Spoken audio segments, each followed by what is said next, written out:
Hi friends, ఇవాళ ఎపిసోడ్లో అయితే కనకానికైతే స్వరాజ్ రేవతి కొడుకు అని చెప్పేసి నిజమైతే తెలిసేసరికి ఇక ఇద్దరు కలిసి రుద్రాణి మీద పగ తీర్చుకోవాలని చెప్పేసి అనుకుంటారనమాట. ఇక ఇద్దరు కలిసి ఎలాగైనా సరే ఆ రుద్రానికి బుద్ధి చెప్తాను డార్లింగ్ అని చెప్పేసి ఇక స్వరాజ్ కనకం ఇద్దరు అయితే ఇక తీర్థంలో విషయం కలిపి అప్పుడే పైకి లేచి వెనక్కి తిరిగిన రుద్రాణి ముందు కోపంగా చూస్తూ నిలబడతారనమాట. అది చూసిన రుద్రాణి అయితే వీళ్ళేంటి నేను టాబ్లెట్స్ పౌడర్ కలపడం చూసేసారా అని చెప్పేసి అనుకొని భయపడుతూ ఉంటుంది.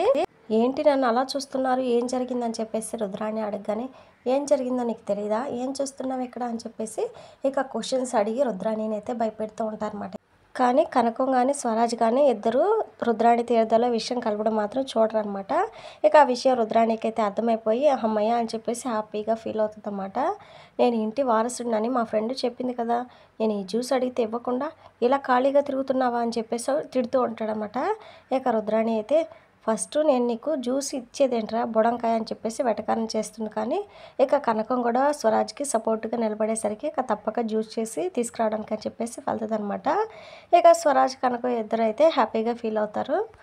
ఇక పూజలో భాగంగా వినాయకుడిని అయితే తీసుకొచ్చేసి ప్రతిష్ఠిస్తారనమాట. ఇక ఆ తర్వాత రాహుల్ స్వప్న పక్కకి అయితే వచ్చి నిలబడగానే రుద్రాణి కొడుకుని తన వైపుకి రమ్మని పిలుస్తుంది అనమాట. ఇక రాహుల్ వెళ్ళబోతూ ఉండగానే స్వప్న అయితే ఆపేస్తుంది.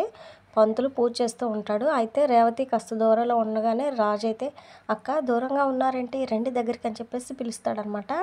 ఇక అపర్ణాదేవి అయితే రండి పర్వాలేదు ఇటు అని చెప్పేసి పిలిచి తన పక్కనే ఉంచుకుంటుంది.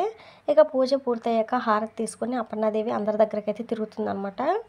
ఇక అపర్ణాదేవి హారతి తీసుకుని రేవతి ముందుకు వెళ్ళగానే రేవతి అయితే దండం పెట్టుకోబోతుంది. అయితే అప్పుడే రుద్రాణి రేవతిని ఏంటి హారతి తీసుకునేటప్పుడు కూడా మీరు ముసుగు తీరా అని చెప్పేసి అడుగుతూ ఉంటుంది అనమాట. ఇక వెంటనే ప్రకాశం అయితే రుద్రాణి దగ్గరికి వెళ్ళి చూడవే నువ్వే అని చెప్పేసి రేవతి ముందుకైతే తీసుకొచ్చి నిలబెడతాడు. ఇక రుద్రాణి అయితే ముసుగు తీద్దాం అని చెప్పేసి ట్రై చేస్తూ ఉండగానే ఇక రాజ్ కావ్య ఇద్దరు అయితే చాలా టెన్షన్ పడుతూ ఉంటారు. ఇక రుద్రాణి అయితే కరెక్ట్గా ముసుగు తీసే క్షణంలోనే ప్రకాశం అయితే ఇక రుద్రాణికి శవయాత్రకు రెడీ చేసుకోండి అని చెప్పేసి అంటాడనమాట. ఇంకా ఆ మాటతో రుద్రాణి అయితే భయపడి ఆగిపోతుంది. మొత్తానికైతే ప్రకాశం వల్ల రుద్రాణి మళ్ళీ రేవతి ముఖం మీద ముసుగు తీయకుండా ఆగిపోయేసరికి ఇక రాజు కావ్య అయితే హ్యాపీగా ఫీల్ అవుతారనమాట. ఇక తల్లి చేతుల మీదుగా రేవతి ఆ హారతి తీసుకుని ఆనందంతో ఎమోషనల్ పక్కకైతే వెళ్తుంది అనమాట. ఇక వెంటనే రాజు వెళ్ళి అక్క ఇది ఆనందించాల్సిన విషయం, ఇలా ఎమోషనల్ అవ్వద్దు అని చెప్పేసి ఓదార్చి వెనక్కి తీసుకుని అయితే వెళ్తాడనమాట. అయితే రుద్రాణి రాహుల్ ఇద్దరైతే ఇక ఆ సీన్ దూరం నుంచి చూసి ఈ ముసుగు మనిషిని చూస్తే నాకైతే తేడా కొడుతుందిరా అని చెప్పేసి అనగానే ఇందాకే చాలా తిట్లు తిన్నాం మర్చిపోయామా అని చెప్పేసి రాహుల్ అయితే అనగానే నోరుముయ్, నా అనుమానం నిజమే, కనిపెడతాను ఆమె ఎవరో, పద కాసేపట్లో నేను కలిపిన మందు తీర్థ రూపంలో కావ్య అప్పుల కడుపులోకి వెళ్ళిపోతుంది, పదా చూద్దాం అని చెప్పేసి రాహుల్ని తీసుకుని లోపలికి అయితే వెళ్తుంది అనమాట. ఇక పంతులు అయితే తీర్థం పంచడం మొదలు పెడతారనమాట. సుభాష్ అపర్ణాదేవి ఇంకా 8 వరుసలో ఉన్న వాళ్ళంతా తీర్థం అయితే తీసుకుంటారు. ఇక రాజు కావ్య వైపు వచ్చేసరికి కావ్య అయితే చేయి చాపుతుంది అనమాట. కావ్య చేతులు తీర్థం అయితే ఇస్తారు. ఇక అప్పుడే వినాయకుడిని పదే పదే చూపిస్తూ ఉంటారు మనకి సీన్లో. ఇక రుద్రాణితో రాహుల్ అయితే మమ్మీ మనం కడుపును పోగొట్టాలని చెడ్డ పని చేసాం, దేవుడు మనకు సాయం చేస్తాడంటావా అని చెప్పేసి అడుగుతూ ఉంటాడనమాట. చేసేది మనమే అయినా చేయించేది ఆయనే కదరా, చూస్తూ ఉండు, రేపటికి అప్పు కావ్య కడుపు పోతుందని చెప్పేసి చెప్తుంది అనమాట. ఇంతలో స్వరాజ్ అయితే పరిగెత్తుకుంటూ రాజు కావ్యల దగ్గరికి వెళ్ళి హే తీర్థం అని చెప్పేసి పంతులకి తగిలేసరికి ఇక కావ్య చేతుల తీర్థం పంతుల చేతిలో తీర్థం అయితే కింద పడిపోతుంది. ఇక మళ్ళీ మనకి వినాయకుడిని అయితే చూపిస్తారు. మొత్తానికైతే అప్పు కావ్యలను ఆ వినాయకుడే కాపాడేశాడనమాట. ఇక రుద్రాణి అయితే అయ్యో ఎరా తిన్నగా ఉండలేవా నువ్వు అని చెప్పేసి ఇక స్వరాజ్ మీద కోప్పడగానే ఇక రేవతి అయితే చిన్నపిల్లాడు కదా వదిలేయండి అని సారీ అని చెప్పేసి రిక్వెస్ట్ చేస్తారనమాట. అయినా కానీ రుద్రాణి తిడుతూ ఉండగానే అపర్ణాదేవి అయితే వచ్చి రుద్రాణి నోరు మోస్తుంది. అయితే రేవతి మీద రుద్రాణికి అనుమానం అయితే పోలేదనమాట. ఇక ఆమె ఎవరు కనిపెట్టాల్సిందని చెప్పేసి ఫిక్స్ అయిన రుద్రాణి అయితే అప్కమింగ్లో పెద్ద కుట్ర అయితే చేస్తుంది అనమాట.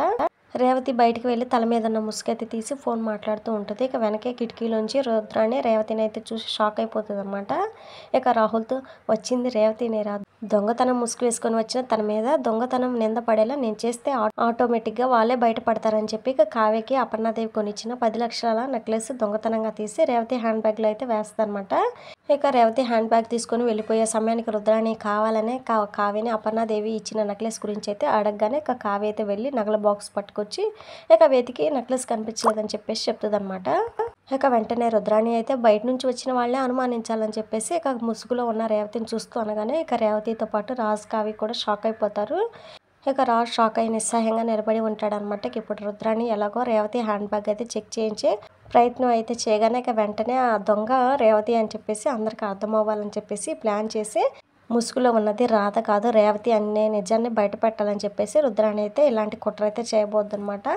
మరి ఈ కుట్ర నుంచి ఇక రాజు కావ్య ఈ గండ నుంచి రేవతిని ఎలా గట్టెక్కిస్తారు ఏంటి అనేది నెక్స్ట్ ఎపిసోడ్లో చూద్దాం ఫ్రెండ్స్. మరి మన వీడియోస్ని మిస్ అవ్వకుండా చూడాలనుకుంటే మన ఛానల్ని సబ్స్క్రైబ్ చేసుకుని సపోర్ట్ చేయండి. Thank you friends.